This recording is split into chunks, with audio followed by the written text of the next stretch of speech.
So hi everyone and welcome to Yosoyungamer.com. Thank you for being here today. It's very special for us because we have a very interesting interview with Randy Varnell, creative director for Battleborn from Gearbox Software. What's up, Randy? Hey guys.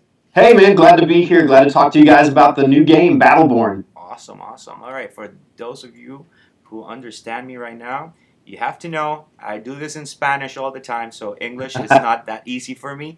Para aquellos que me están viendo ahora mismo y esto es en inglés, quiero que sepan que lo que estamos haciendo es traduciéndolo y lo tenemos en la página de internet yosoyungamer.com.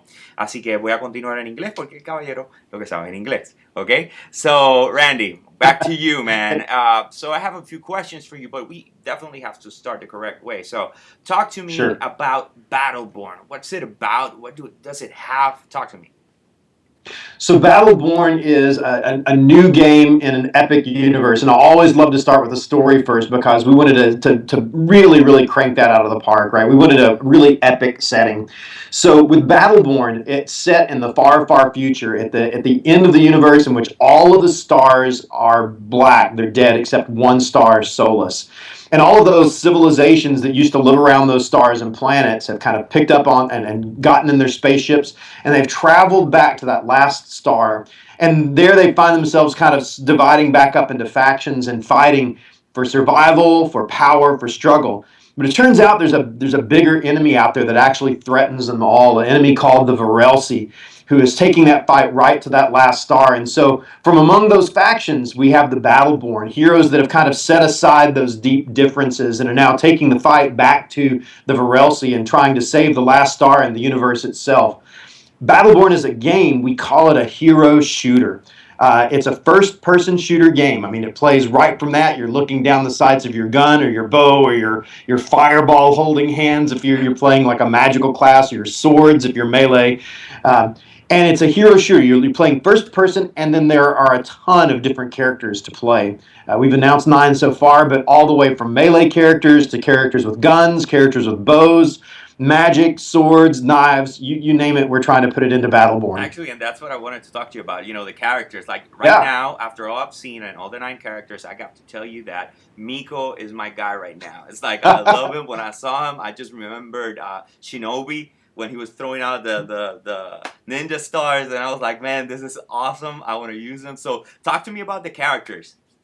Yeah, Miko's really cool. I'll start there since you like it. You know, the characters, Miko's a really good example, and we're not sure whether Miko's a guy or not, or a girl. I mean, it's a mushroom, so I don't know if a fungus has a gender, but Miko's this really awesome character. We kind of humorously call Miko our combat botanist because it's a big plant that fights, but Miko's actually a support character, which is really interesting in a kind of team-based shooter game, which is team-based is a big element of Battleborn. Miko has those awesome, we call them kunai, they're daggers that you throw out. Yeah. And Miko has that great combination. You can throw one at a time if you're doing precision attacks, but Miko can take and throw all 6 at one big fan attack to hit a lot of enemies at once.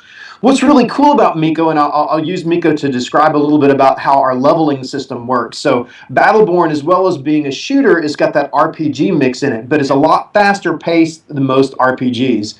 So within the course of a single scenario, whether you're playing campaign cooperative, which we have a 5-player campaign cooperative play, or you're playing competitive multiplayer, which is 5v5 team-based, you're always thinking about how you level up your character and how you adapt them to the scenario there. So every time you play, you're going to start at level 1, and you're going to level up really quickly every minute or two during the course of the play.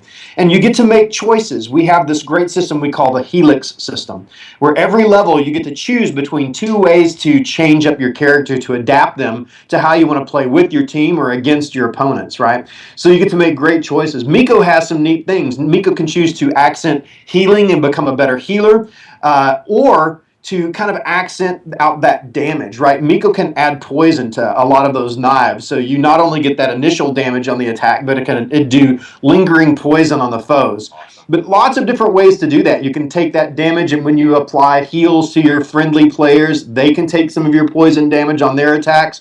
Man, there's a lot of different ways to mix out how you build out your character for your tastes, but also how you play with your team. So it's a really cool game of kind of discovering neat ways to adapt your character and grow those over time. Man, it reminds me a lot of stuff like right now when you were saying that. I just remembered playing Phantasy Star 2 when you had the opportunity to get those two characters and join and to do one attack, and that was freaking awesome. So, all right, Ed, I'm loving the characters. Like also Montana, I was looking at the videos and I was seeing him when he did this thing with the thing. Okay, so see, I'm gonna squash you guys. I'm gonna jump right on top of you and blast you down. That was awesome. So all of our characters have that ability on Montana. We call it Mansformation.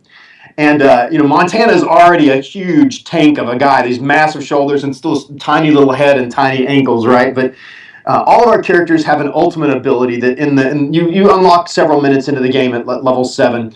And the ultimate ability is something big. You can only use it every so often in the match, but it has a big effect. For Montana, who's usually kind of a slower, a tanky character, we call him a disruptor. He disrupts the flow of enemy combat, right? We wanted to give him an ability to close that distance really quick and get right up in the enemy's faces and take all of that big, huge, shouldery muscle that he has and really attack the enemy team. So when you mansformate, I guess that's a verb. When you use mansformation as Montana, he leaps into combat and his skin turns into metal. And at the default, it just absorbs a lot of damage. It means that he has a lot of survivability. But you can actually adapt that if you choose the right things in game so that it actually reflects bullets back at the enemy team while he's in that state. So he leaps in, and you called it right. He has that aim. If you can see the video, he looks through his hands when you aim it. And it's a good example of how we're applying personality to everything that our characters do to be sure that there is character in our characters, right? And that they all feel different. They all look cool. They all have a lot of depth to them. So that's cool. I have a question for you. So when we're talking about the progressive system, and you're talking about these guys, like, do they level up at the same time, or is this an individual thing depending on how you're performing on the field, or is it a team thing? Sure, it's individual. I think the cool thing about bringing an RPG into a system like this, where you're playing in a 30-minute scenario usually, and you get to feel the thing we always love about role-playing games, right, is you do an action and you get a reward, right? I kill a monster, I get experience, I open a chest, I get loot. And so I think it's really cool when you get to feel your own growth. You've been successful in battle, you've killed a lot of enemies, or you've discovered some secret things in the map or whatever, and you've gotten that experience and you level up. And what's cool in the competitive side is being able to take that advantage. And you might not be the best person at getting headshot, but you know what I'm really good at? I'm really good at growing my character very fast and making smart decisions about how I build it. So you can use that RPG growth to your advantage. So yeah, right now it's really cool that you can do that. You can pull ahead even of your own team, and then especially when Montana does that, it's awesome. Then Miko can hide behind him and get behind him, and it gives the other team an advantage to grow with you. But I like that you get to compete on the level of your the way you're thinking about how you're growing your character, as well as the standard first person skill shots. Can you aim? Can you shoot? Can you move? And can you locate your enemy? It's a really great combination of challenges, I think. But you start in level 1 every time you play. That's basically how this works. You start progressing through the game, and when you're done with that game, you don't stay in that level. You just go back to 1 every time you play. Correct. All right, so I have another question for you, and it's in regards to those characters. So, can you pick the same guy, like 2 Montanas in a team, or is it going to be individual? Everybody has to pick something else. We're testing a lot of different things with the game, and we've tried it both ways actually. Where we're leaning right now is the default setting being character uniqueness, where on a team you have to pick a different character. And it gets back to that thing we talked about. We put a lot of heart in our characters, and gameplay-wise, the characters are designed around certain roles and certain mixes in the team. And when you have 5 Montanas, it's certainly a very unique experience and sometimes a fun and entertaining experience, but when we enabled that internally, we found in our internal testing, we started gravitating back, even though we had the choice open to us, to picking unique characters, because we like to feel special. We like to feel that we have a role. We like to identify our teammates easily and not have that confusion. And it's really good for clarity. So we're still thinking about it in game. I mean, I'd love to hear what users think. As we get kind of these interviews out to the community, love to hear what players do. Gearbox has a long history of really trying to listen to our fans and giving them what they'd like. So I can tell you where we're leaning right now, but who knows? We could look at both ways. But there's something special about the characters and about that way that interleaves. So for now, that's where we are. All right. So another question in character. So you you started playing with this character, and suddenly you figure out that you're not good with that character. Can you actually change it while you're playing? That's been a good discussion too. Right now, no, because the game has that RPG loop to it. Because you're growing up and making choices, it's really difficult, kind of in the middle of a short scenario. When you're playing only 20 or 30 minutes, for the typical scenario. It's really difficult. It's very jarring for you to change right in the middle and swap out to another and kind of start that growth again. So at the moment, no, you're committing to your character. You're learning to do that, but it is the advantage that you get out of having this scenario-based play. If you get in longer RPGs, you get 8 or 10 hours into it and like, man, this class is not really for me, but you've got all that time behind it, and so it's a really tough decision. In Battleborn, you get to make that decision every time you start a scenario. So you get to jump right in, get to pick another character, and you're never trapped in that decision for long if it's something you don't like. Or if it's something you do like, you get to hone it in, and try different ways. It's probably important to mention, too, something you haven't asked about, but we talk about that. There is a player progression that ties all of this together. So while every time you play an individual scenario, you're starting over at level 1 and growing, we have a player profile growth progression. So you are gaining profile experience and leveling up your profile. And there are things that you unlock in that. You actually do also level up your characters. So every time you play a character over, so if you play Thorn, our elf with a bow, you play her over and over again. You can level up Thorn. And you lock another way to kind of different abilities for your character. They're not more powerful, but they give you different ways to customize Thorn in your match, and different ways to kind of tweak her and play with that gameplay to get it even more like what you like or what you want to do with your team for a certain challenge in a scenario. That's awesome. So I have to ask, let's talk about death. What happens if I die while I'm playing? Will I respawn? Can somebody get me revived or something? Can I start playing again, or is this like respawning all the time? Sure. Right now, it's respawn. In multiplayer, you respawn. There's a brief penalty of time. If an enemy is beat you, they have to get some advantage out of that gameplay. So there's a short timer on the respawn. You think of, even back to like Battlefield when it first introduced like kind of territorial combat, they went that way. So we're kind of in that legacy of games. And cooperative, you respawn as well. We're still working out in cooperative play how the challenge dynamic works. Right now, what we've got implemented is a system where you die and your team has a number of respawn tickets that you share across the team.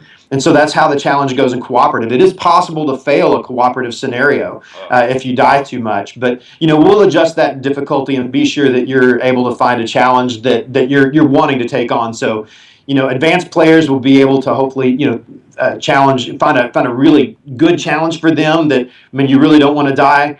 But an average player can set that challenge for what they like. So we're still solidifying that system, but that's where we're leaning. You said 30-minute levels. When you say that, you refer to the campaign, or are we talking about the multiplayers? It's similar. We be sure with this growth loop that while you're playing, you're always growing, you're always experiencing that.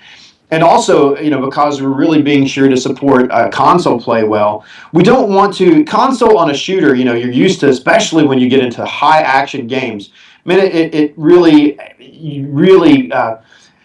it can exhaust you if you play too long. Early versions of our game, we had matches that would go well over an hour, and we were all sweating and wiping off the sweat and really trying to get there. And so there's a really good natural break. You have some intense action for a little bit and then take a natural break. So that 30-minute scenario target, there'll be some that are longer and there'll be some that are shorter. We've got scenarios, I think, that can end, and we have scenarios that have, it's not a pure timer too. So there are ways that you just in fact, the mode we talked about already, incursion, where the goal of the mode in multiplayer is to go and crush the enemy base. If your team is particularly good, I've seen those matches in pretty quickly, around the 15-minute mark. Okay. But 30 minutes is a good target. It's a good range. And a cooperative, yeah, it's a play where you get together, you get a couple of great objectives. You're going to have some things, I think, that still surprise you every time you play in the cooperative campaign. But yeah, it's targeted at that 30-minute play that you level up, you're getting max level, you've got a great challenge, all the way through the level, a great climax at the end of the level, and can kind of get there at the end. So yeah, that's a 30 minutes is a good target. And also, but the reason I'm asking is because 30 minutes can also get someone called out by his wife or his mom or someone, and he might leave Right. you right in the middle of something. So I have to ask, like, what happens? Do we get a bot instead, or does it stay open so he can Sure. come back if he left like 10 minutes later? I don't know. Sure, that's a great question. We've certainly acknowledged that internally and are working on it. We're not really talking about answers of that right now, but there's something in future that you might hear about that we have a solution for. But we certainly do recognize that problem. I mean, there's a lot of reasons that someone can drop from a game. Bad connection, like you said, the wife calls you to go to the store and pick up groceries, whatever it is. There's a lot of reasons that someone can leave a game. So. Yeah. Oh yeah, I'm an old guy, so I have to pee like every 15 minutes, so it's a real challenge for me sometimes. All right. So, what would be your hopes, like on the amount of players that can actually play at the same time? Like, I understand maybe 10 by 10 it's too much, but I don't know, 5 versus 5 versus 5 versus 5, that kind of stuff. I don't know. Talk to me about that. Yeah, there's a magic to the number 5. There's a reason that you've seen other games do it. A lot of MMOs have built party size around that. Certainly some of the MOBAs have centered around that. And when we looked at the game and looked what was right for Battleborn, we tried a lot of different configurations. We've tried larger and smaller, and there's just something cool about 5. It gets into a little bit that in a team size of 5, you can't evenly pair up 2v2. There's not an easy solution there. It makes you think about what do you do with that 5th person, and in good game design, it's always about interesting choices that you're presenting with, and that's a really, really compelling and interesting choice to figure out how do you arrange your team in such a way, both in the characters you select and how do you take on objectives in the battlefield that really give you your best and optimal strategy. So as far as the number of players in a game, if you go too much higher than 5 players on a team, you start to feel less important. And in a game where we're really trying to be sure that you always appreciate the quality and the style and the uniqueness of our Battleborn, we don't want that to get too watered down. So we want to be sure that you feel important and relevant to your team. As far as 5v5, v5, v5, we've had some thoughts about that. We certainly we're only talking about our incursion mode right now, which is 5v5 multiplayer. But our brains are definitely thinking about all the ways that our fans want to play or could want to play the game. And we have a lot of discussions and a lot of things to talk about in the future. But I wouldn't rule it out, but nothing to talk about there now. That would be really awesome. So I have to go back to something that I forgot to ask you. When Yeah, I was looking sure. at the videos, I saw this character that was building a support turret. Is that specific to a class option, or any player can actually do that with their character? Sure, those are called build nodes, and if you notice, before we built the turret, there's this great little kind of mechanical thing on the ground. Yeah. In all of our cooperative and competitive scenarios, you're going to find those scattered about in very, very well located places. We bring a little bit of, it's almost RTS or tower defense gameplay back into our game with build nodes. Now they aren't character or class specific. Anybody can do them, but you as you play through the game, I don't know if you noticed down at the bottom left of the HUD, there's a little marker for shards. That's the in-match currency. So as you play in a scenario, you're going to collect these shards, and you can spin them on build nodes. And there's several different things you can build. I think in the demo that we showed, the 3 options where you could build a turret, or you could build, I believe, a healing node or a minion spawner. Awesome. So there's different things you can do to add different pressures and play with the tactics and the way you play with a map to give you advantages. Turret's one of the things we've demonstrated right now, but we've got a bunch of different ideas for that. So any player can collect that, but usually we find that some of the biggest advantages you get through that, a player is going to have to dedicate some time to going and collecting these shards, either from killing enemies or harvesting them from around the map. There's some of those locations scattered around the maps that you can get. So it's cool. It gives you a different way to play, a different role on the team if your team thinks that kind of strategy is important. And we want to be sure that we have a lot of different ways to experience the game for players. So good picking up on that. That's one of our kind of neat ways to broaden the tactical options you have as a player in the game. You also said about that each character has like 600 lines, something like that? There's a lot of dialogue. Our writer, Aaron Lindy, is amazing. Really, really cool. We're kind of got this really humorous approach to the game. It's a game of kind of serious themes. I mean, it's the end of the universe, but our characters, there's some characters that are very serious, like Rat the Swordsman. But Montana is a good example. You hear him in the interview. Montana's having a great time. He's just one of those guys that, he kind of looks the death of the universe in the face and laughs at it. But, right, our characters have lots of spoken dialogue right now. And you hear that in any time you play, whether it's competitive or cooperative. They have a lot of ways they respond to game events. Some characters talk to each other. Our characters have specific kill lines. When a character kills another character, they have specific lines for each character. One of my favorites is Oscar Mike, our very military shooter guy, right? When he kills Thorn, our natural elf with a bow, Oscar Mike starts yelling things like, "Hippie down!" or "I'm going to go come sprinkle a little granola on your grave." So we have these acknowledgments, and it's cool. The characters acknowledge one another. They acknowledge the universe, and it's just another one of the ways that the strategies that we're using to help draw you into this really wild and vibrant world that we've created. But can you listen, actually, so if you're using Montana, let's say, and suddenly Thorn kills somebody, will I actually listen to what she's saying while I hear Montana saying other stuff, or it just concentrates on your character?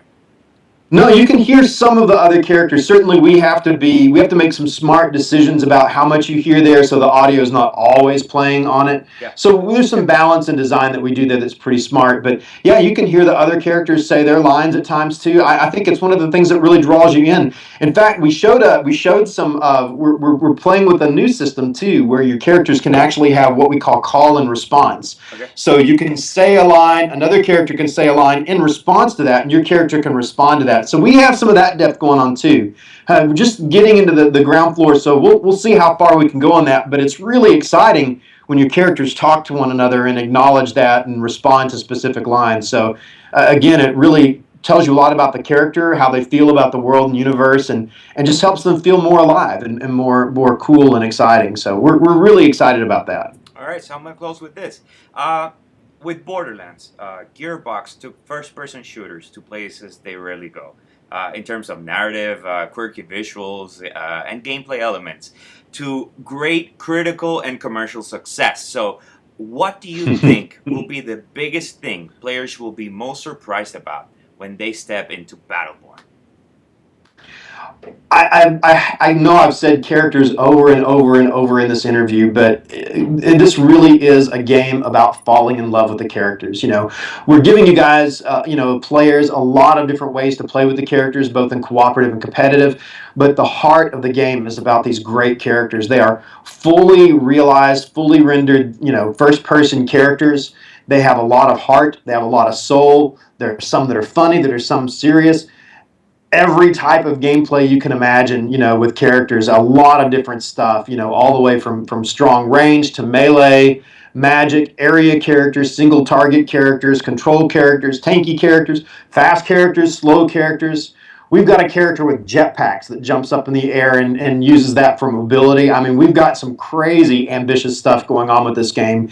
And, we plan to release as many characters as we can. We've announced 9 right now. We're talking about a lot more than that for release. And who knows, if players love the game and the characters as much as we do, we'd love to make these characters for a long time. I think players are really going to fall in love with these characters. I've already been contacted by several cosplayers who've just seen the little bit of teaser that we've shown. So, man, I'm really excited to cosplay as Thorn and dress up like that. But I think gamers who just love great, strong character play and action games are going to find that we've got a lot of diversity here in this game, a lot of different ways to approach the game, a lot of depth to building and growing characters over time. Man, I think gamers are going to really be pleasantly surprised about how much there is to do and fall in love with the characters in Battleborn. I'm really psyched about Battleborn. I tell you the truth, I've seen everything that you guys have put out there, and it looks like a promising game. I haven't seen anything that Gearbox has actually put their hands into that hasn't been great. So thank you very much for your time, Randy. I appreciate this. Thank you. Randy Varnell, Creative Director for Battleborn from Gearbox Software. This is Yosoyungamer.com. Anything you want to close with, Randy? Hey, excited to get it in your hands. The game's going to be coming out to players in 2015 on Xbox One, PlayStation 4, and PC. So let's get busy with saving the universe. Let's do that.